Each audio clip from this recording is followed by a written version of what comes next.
जो जिलाधिकारी महोदय द्वारा दीप प्रज्वलन, इसके साथ अन्य वरिष्ठ अधिकारी, सीडीओ साहब, मुख्य राजस्व अधिकारी, अपर जिलाधिकारी महोदय, अपर पुलिस अधीक्षक, सभी अधिकारी यहाँ पर मौजूद हैं। सभी से अनुरोध है कि कृपया दीप प्रज्वलन कर कार्यक्रम की औपचारिक शुरुआत करने का कष्ट करें।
स्पंदन है।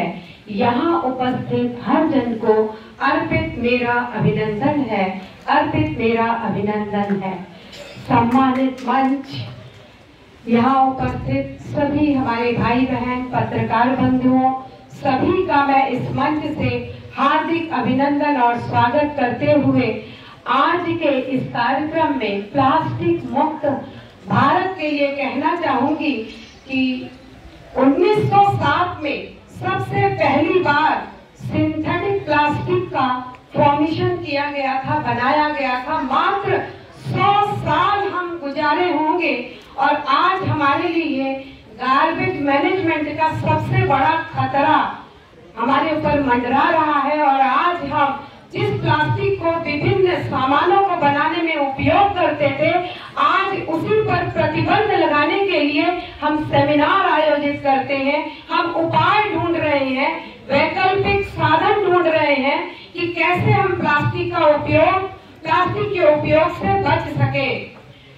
प्लास्टिक ये पॉलीमर है जो विभिन्न एलिमेंट से बनाया हुआ होता है। कार्बन, हाइड्रोजन, नाइट्रोजन, सल्फर और क्लोराइड मिलकर के पॉलीथीन और प्लास्टिक का निर्माण करते हैं, जिसमें सबसे ज्यादा खतरनाक हमारे लिए प्लास्टिक होता है।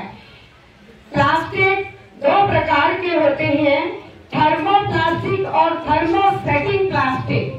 थर्मोप्लास्टिक को तो जब हम गर्म करते हैं तो वो पिघल जाता है और दूसरे रूप में हम उसे बदल सकते हैं, लेकिन जब थर्मोसेटिंग प्लास्टिक को हम जलाते हैं, जैसे ही वो हीट के कांटेक्ट में आता और हार्ड हो जाता है। जितने ये टेलीविजन का जो फ्रेम होता है, ऐसे बहुत से उपकरण जिनको हम फिर दूसरे काम में यूज ही नहीं कर सकते हैं, दोबारा उसे हम रिसाइकल नहीं कर सकते, और ऐसे प्लास्टिक हमारे लिए बहुत बड़ा खतरा बनते जा रहे हैं। और मैं अक्सर देखती हूँ लोग प्लास्टिक को जाड़े में जला के हाथ तापते हैं या गर्मी पैदा करते हैं। उन्हें मैं ये कहना चाहूंगी कि प्लास्टिक को जलाने से डाइऑक्सिन, वेनिल क्लोराइड, कैडमियम और लेड जैसे प्रदूषक निकलते हैं जो हमारे स्वास्थ्य के लिए बड़े हानिकारक होते हैं।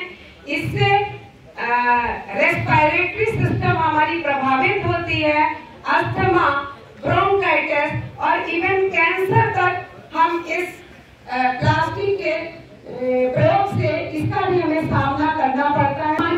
मैंने नगर पालिका की बहुत आभारी हूँ कि आपने बहुत अच्छा जो सतत प्रयास किया, उसका रिजल्ट हमको देखने को मिला और हम उत्तर प्रदेश में प्रथम पायदान पर पहुंच गए हैं। इसके लिए इस गतिविधि से जुड़े हुए सभी लोगों को, मंचासीन अतिथियों को, नगर पालिका के सभी सदस्यों को मैं हार्दिक बधाई देती हूँ। ईश्वर करे एक दिन ऐसा आए जब हम इंदौर की तरह भारत में प्रथम श्रेणी में आ जाएं और सबसे उजले पायदान पर खड़े हों।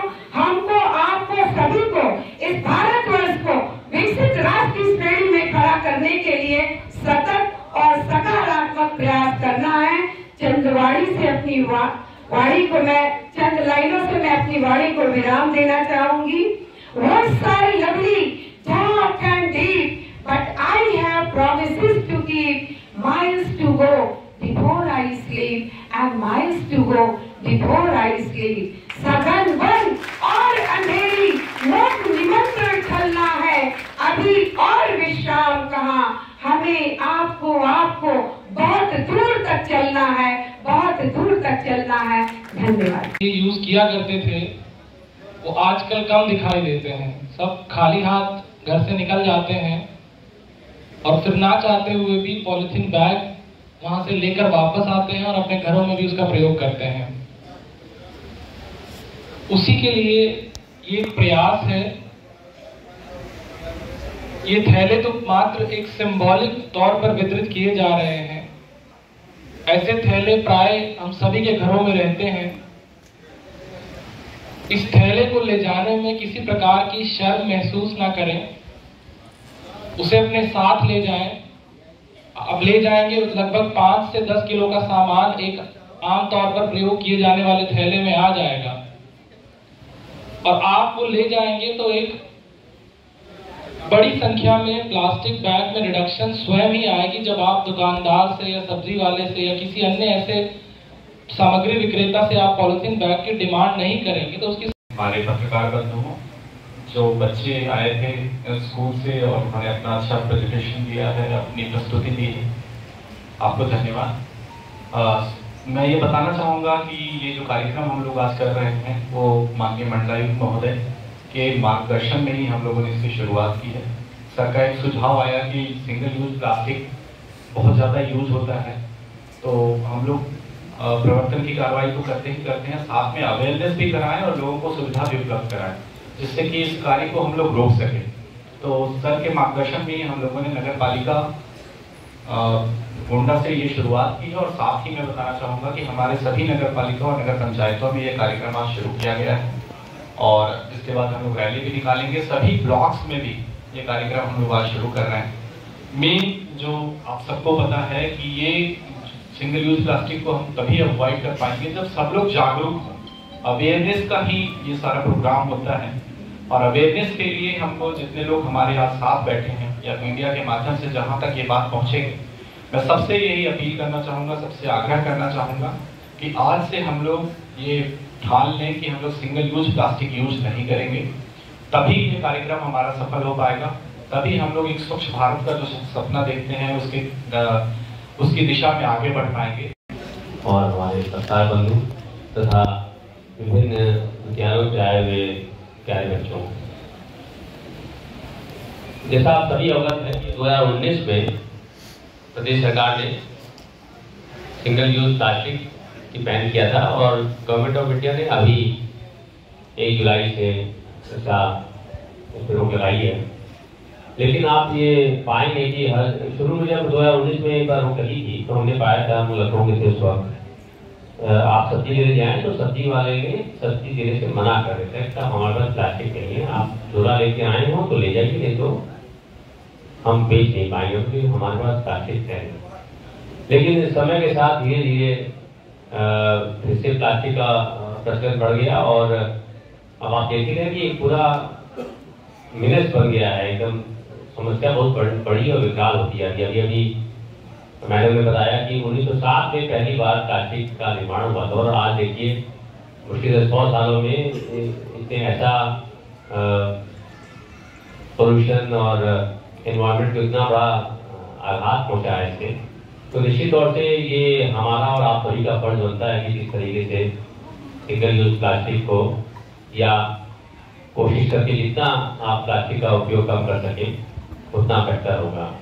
आप सभी का ये फर्ज भी बनता है, जिम्मेदारी भी बनती है कि आगे से हम लोग निकले, हर घर में लगभग तालियों से इसका सराहना की जानी चाहिए कि बहुत ही सराहनीय प्रयास ये किया जा रहा है और यहाँ पर जितने लोग उपस्थित हैं सभी लोगों को यहाँ पर मिलेगा।